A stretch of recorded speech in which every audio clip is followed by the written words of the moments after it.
नाज़रीन गिरामी अस्सलामु अलैकुम वरहमतुल्लाहि वबरकातुह। मैं हूँ आपका मेज़बान अंसार अज़ीज़ नदवी और आप इस वक्त देख रहे हैं सुपर प्राइम टाइम। नाज़रीन गिरामी, खुसूसी इस्लामी प्रोग्राम में एक बार फिर आप लोगों का खैर मकदम है। दरअसल जुमा को ये शाये होना था, लेकिन बाज़ वजूहात की वजह से आज संडे के दिन इसको आप लोगों की खिदमत में लाया जा रहा है। आज हम फिर इस्लामी तारीख़ के एक और अजीम मर्द मुजाहिद व हुक्मरान सुल्तान मोहम्मद सानी अल फातिह रहमतुल्लाहि अलैह के तज़किरे के साथ आपकी खिदमत में हाजिर हुए, जिन्हें फातिह कुस्तुनतुनिया भी कहा जाता है। नाज़रीन गिरामी, सुल्तान मोहम्मद फातिह रहमतुल्लाह अलैह या सुल्तान मोहम्मद अस्सानी, जिन्हें उस्मानी तुर्की ज़बान में मोहम्मद सानी अल मारूफ अल फातिह भी कहा जाता है। इनकी पैदाइश 30 मार्च 1432 ईस्वी में हुई और 3 मई 1481 ईस्वी को वो वफ़ात फरमा गए। मौसूफ सल्तनत उस्मानिया के 7वें सुल्तान थे, जो पहले तो 1444 ईस्वी से 1446 ईस्वी तक और फिर 1451 ईस्वी से 1481 ईस्वी तक सल्तनत उस्मानिया के सुल्तान रहे। उन्होंने महज 21 साल की उम्र में कुस्तुनतुनिया यानी मौजूदा इस्तांबुल फतह करके ईसाइयों की बाज़ंतीनी सल्तनत का हमेशा के लिए खातिमा कर दिया था। इस अज़ीमुश्शान फतह के बाद उन्होंने अपने नाम के साथ दीगर खिताबात के अलावा कैसर का इजाफा भी फरमा लिया था। उन्हें सुल्तान मोहम्मद अल फातिह या सुल्तान अल फातिह के अलक़ाबात से भी याद किया जाता है। नाज़रीन गिरामी, सुल्तान मोहम्मद सानी अल फातिह रहमतुल्लाह अलैह ने मसीहियों के उस अजीम मरकज़ और बाज़ंतीनी सल्तनत के उस मुस्तहकम किले को फतह करके हज़रत मोहम्मद सल्लल्लाहु अलैहि वसल्लम की ख्वाहिश को पूरा कर दिखाया था। हुज़ूर अकरम सल्लल्लाहु अलैहि वसल्लम ने अपनी ज़िंदगी में फ़तह कुस्तुनतुनिया की ख्वाहिश का इजहार करते हुए उसके फ़ातिहीन को जन्नत की बशारत दी थी।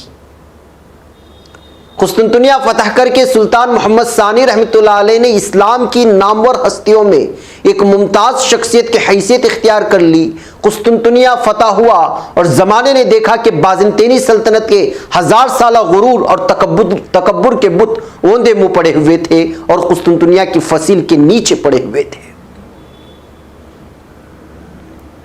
हज़रत अबू अय्यूब अंसारी रज़ियल्लाहु ताला अन्हु के मकबरे पर हिलाली परचम का साया है। कुस्तुनतुनिया की तस्खीर दरअसल आलम इस्लाम के लिए मुसलमानों की जुर्अत व शुजाअत की यादगार है। नाज़रीन, सुल्तान मोहम्मद फातिह रहमतुल्लाह अलैह ने एन्स, गलाता और कैफे के इलाके उस्मानी सल्तनत में शामिल किए, जबकि मुहासरे बलगराद में भी हिस्सा लिया, जहां वो शदीद जख्मी भी हुए थे। 1458 ईस्वी में उन्होंने मोरिया का बेशतर हिस्सा और 1 साल बाद सर्बिया फतह कर लिया। 1461 ईस्वी में अमासरा और अस्फंदियार उस्मानी सल्तनत में शामिल हुए। उन्होंने यूनानी सल्तनत तरबजोन का खात्मा किया और 1462 ईस्वी में रोमानिया, याइची और मदेली भी सल्तनत में शामिल कर लिए गए। ये सब छोटी छोटी रियासतों के उस वक्त के हैं जो तुर्की और कुस्तुनतुनिया के आसपास के इलाके में मौजूद थे। यूनान और उससे जुड़ी हुई आप उठा करके तुर्की और सल्तनत उस्मानिया का उस वक्त का एक नक्शा निकालेंगे, उसमें सारी चीज़ें आपको नजर आएंगी। नाज़रीन, सुल्तान मोहम्मद सानी अल फातिह रहमतुल्लाह अलैह 30 मार्च 1432 ईस्वी को अदरना में पैदा हुए, जो उस वक्त सल्तनत उस्मानिया का एक दारुल हुकूमत था। इडायर्न भी कहा जाता है अंग्रेजी, जिसको उर्दू में अगर लिखा जाए तो अदरना। उनके वालिद सुल्तान मुराद सानी और वालिदा हुमा खातून थी।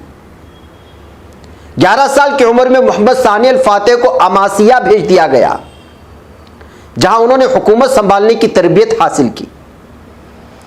अगस्त 1444 ईस्वी में मुराद सानी अनातोलिया में अमारत करमान के साथ अमन मुआहिदे के बाद 12 साला मोहम्मद सानी अल फातेह के हक में सल्तनत से दस्तबरदार हो गए।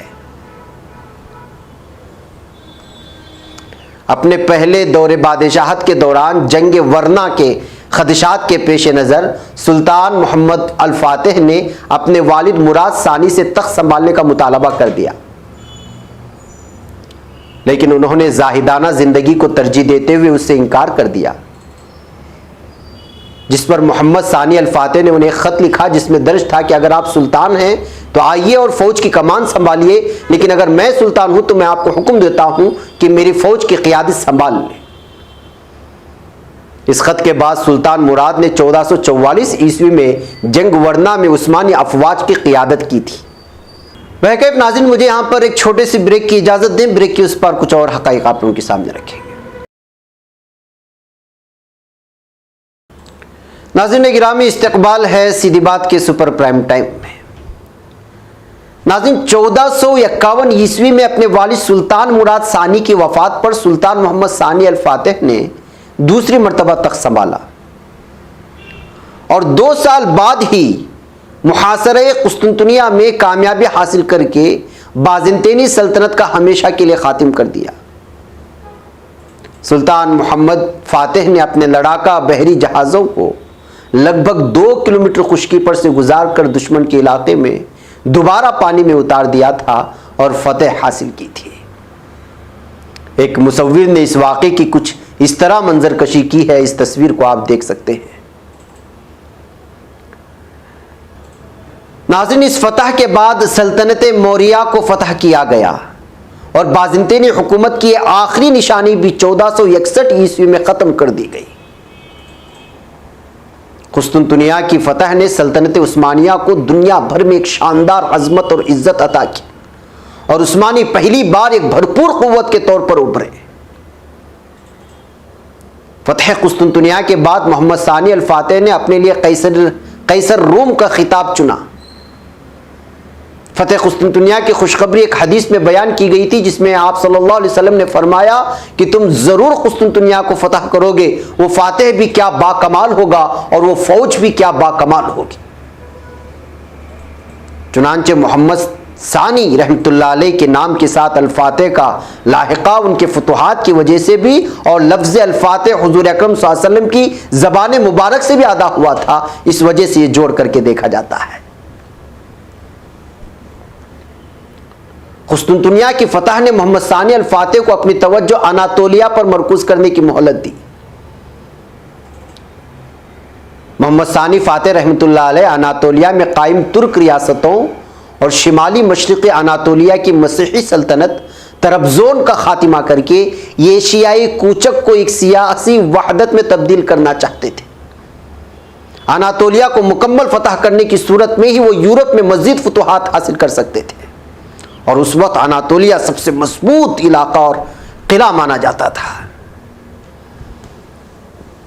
अनातोलिया और कुस्तुनतुनिया की फतुहात और उसे अपना दारुल हुकूमत करार देने के बाद मोहम्मद फातेह सानी ने यूरोप में पेशकदमी शुरू कर दी मगरिबी ममालिक की जानिब।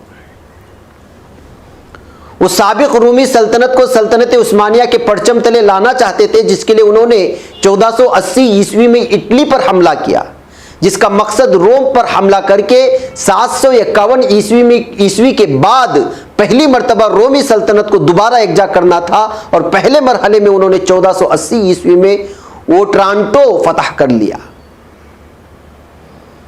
लेकिन 1443 ईस्वी और 1468 ईस्वी के बाद 1480 ईस्वी में तीसरी मर्तबा अल्बानिया में सिकंदर बेग की बगावत ने अफवाज के राबते को मुनक़ते कर दिया, जिसकी बदौलत पोप सिक्सटस चहारुम ने एक जबरदस्त फौज लेकर 1481 ईस्वी में ओट्रांटो को मुसलमानों से छीन लिया।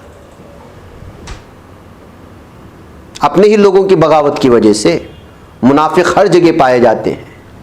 जब तक आप अपने अंदरूनी दुश्मनों को मार नहीं देते मुनाफिकों को, तब तक ये सिलसिला चलता रहेगा। यहां भी ओट्रांटो जो निकल गया मुसलमानों से, वो भी अपने ही लोगों की बगावत की वजह से, जिसका नाम सिकंदर बेग था, और वो अल्बानिया में इस तरह बगावत कर दी जिसकी वजह से फौज दो टुकड़े में बट गई थी। ओराइन-2 मुसलमानों से छीन लिया गया। दूसरी जानिब मोहम्मद सानी अल फातेह ने बल्कान की तमाम छोटी रियासतों को फतह कर लिया और मशरक़ी यूरोप में बलगरात तक पहुंच गए, जहां 1456 ईस्वी में बलगरात का मुहासिरा कर लिया, लेकिन जोन होनियाडे के खिलाफ कामयाब ना हो सका।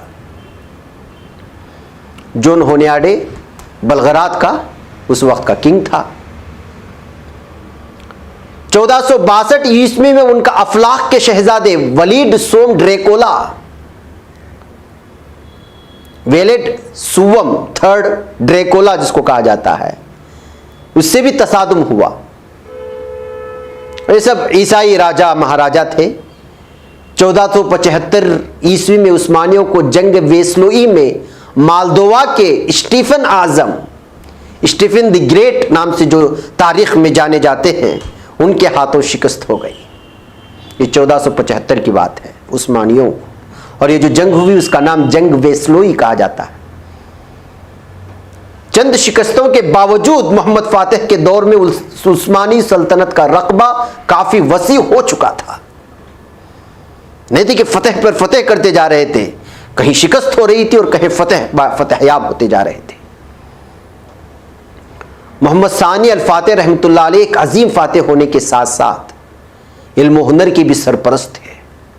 उन्होंने कुस्तुनतुनिया की फतह के बाद इटली के मुसव्विरों और यूनानी दानिश्वरों को अपने दरबार का हिस्सा बनाया और मुस्लिम साइंसदान और हुनरमंद भी उनके दरबार से वाबस्ता थे।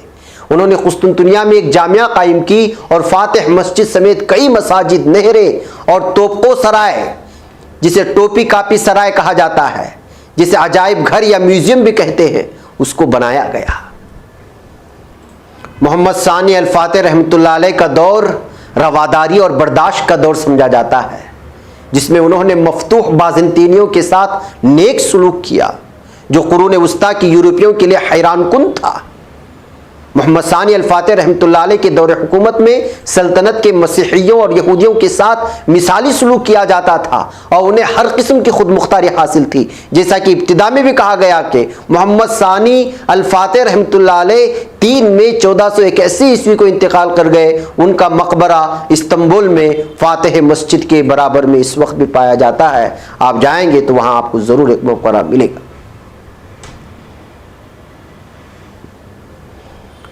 इस्तांबुल में वाक़ आबनाए बासफोर्स पर कायम किए जाने वाले दूसरे पुल को इन्हीं के नाम पर सुल्तान मोहम्मद फातेह पुल का नाम दिया गया है। मोहम्मद फातेह सानी सिर्फ अपनी फुतुहात की वजह से मशहूर नहीं है, बल्कि इंतज़ाम सल्तनत और अपने हैरत अंगेज काबिलियत के बाइस भी शोहरा रखते हैं। उन्होंने पहली मर्तबा सल्तनत उस्मानिया के लिए बाकायदा कवानीन मुरत्तब किए थे।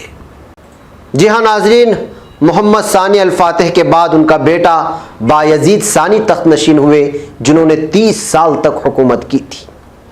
ये सारा सिलसिला सल्तनत उस्मानिया का है, जो बरसों से जारी अपने बादशाहत एक के बाद दीगरे, लेकिन सल्तनत उस्मानिया के कवानीन को किस तरह ज़िंदा रखा गया और उनके इंसाफ की वो तारीख़ आज भी कायम है, जिसकी वजह से सल्तनत उस्मानिया हमेशा गैरों के नज़रों में भी बाइज़्ज़त तरीके से देखी गई है और सराही गई है। बहरकैफ नाज़रीन, अब यहाँ पर हमारा वक्त हो चला है। किसी और शख्सियत के तस्करे के साथ हम अगले हफ्ते हाजिर होते हैं। ये सब लंबी कहानियाँ हैं, लंबी दास्तानें हैं। हम मुख्तसर वक्त में जितना ज़रूरी है उतना कलेक्ट करके आप लोगों के सामने रखने की कोशिश करते हैं, इसलिए कि अगर लंबा भी होगा तो आपको बोरियत महसूस होगी। कोशिश करते हैं कि अहम अहम वाक़यात तारीख़ के हवाले से हम आपके सामने रख सकें। यही वजह है कि मुख्तसर वक्त में बहुत सारी चीज़ें पेश करके निकल जाते हैं। मुझे यहाँ पर इजाज़त है, इंशाअल्लाह अगले हफ्ते किसी और शख्सियत के साथ हाजिर होगी। अस्सलामु अलैकुम रहमतुल्लाहि व बरकातुहू। खबर पढ़ने